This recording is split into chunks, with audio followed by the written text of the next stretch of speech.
Lanjutan dari materi pertemuan ketiga dengan judul Analisis Kompleksitas dan Notasi Asimptotik.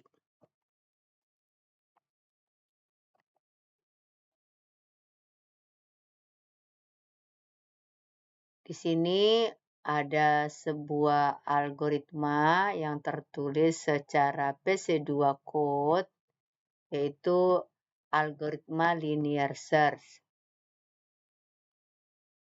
Di sini ada sebuah array dengan nama array AR1 dan mencari sebuah nilai yang disimpan dalam variabel K.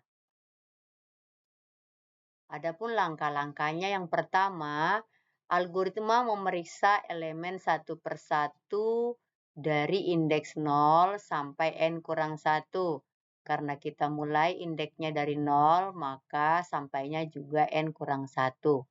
Pada setiap langkah dilakukan perbandingan, yaitu perbandingan kita lihat di sini, tadi nama array-nya ini yang ke I, karena loopnya menggunakan I, dibandingkan apakah sama dengan K. Kompleksitas bergantung pada posisi elemen yang dicari. Ini kasus terbaik atau omega dari 1.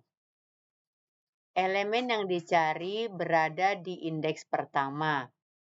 Hanya satu kali perbandingan dilakukan, tidak ada perulangan tambahan. Waktu eksekusi tidak tergantung pada ukuran array. Jadi di sini fungsi waktunya sama dengan 1, yaitu omega dari 1. Artinya linear search paling cepat bekerja dalam waktu konstanta. Baru kita berikutnya mencari rata-rata atau theta dari N. Elemen berada di tengah-tengah array. Jadi, rata-rata kita perlu memeriksa sekitar N/2. Karena tadi dia dikatakan berada di tengah-tengah array. Sebelum menemukan target. Secara matematis, fungsi waktunya adalah N/2. Dalam analisis asimptotik, konstanta diabaikan. Artinya, secara rata-rata, waktu eksekusi linier secara berbanding lurus dengan ukuran input N. Worst case atau big O yang ke N. Elemen tidak ditemukan atau elemen ditemukan pada posisi terakhir. Algoritma harus memeriksa semua N elemen. Jadi fungsi dari waktunya adalah big O dari N. Dalam kasus terburuk, waktu eksekusi linear eksekusi linear search tumbuh secara linear terhadap ukuran input.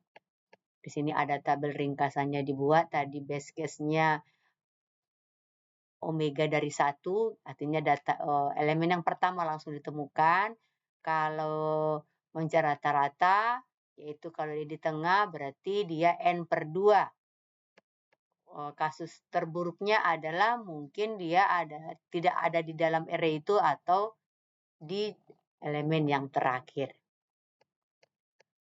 Kompleksitas ruang atau space complexity. Linear search tidak menggunakan struktur tambahan, hanya beberapa variabel indeks, sehingga S dari N sama dengan big O big O dari 1. Artinya penggunaan memori bersifat konstan, tidak tergantung pada ukuran array. Kesimpulan, big O yaitu batas atas menunjukkan seberapa paling lambat algoritma itu bisa berjalan. Sedangkan omega, batas bawah, menunjukkan seberapa paling cepat algoritma bisa berjalan. Theta menunjukkan kecepatan rata-rata, tepat di antara batas atas dan bawah. Jadi di sini untuk linear search-nya, omega dari 1 lebih kecil sama dengan T dari N. Lebih kecil sama dengan big O dari N. Dan T dari N sama dengan theta dari N. Itu rata-rata kasus. Oke, sekian materi untuk pertemuan yang ketiga. Terima kasih.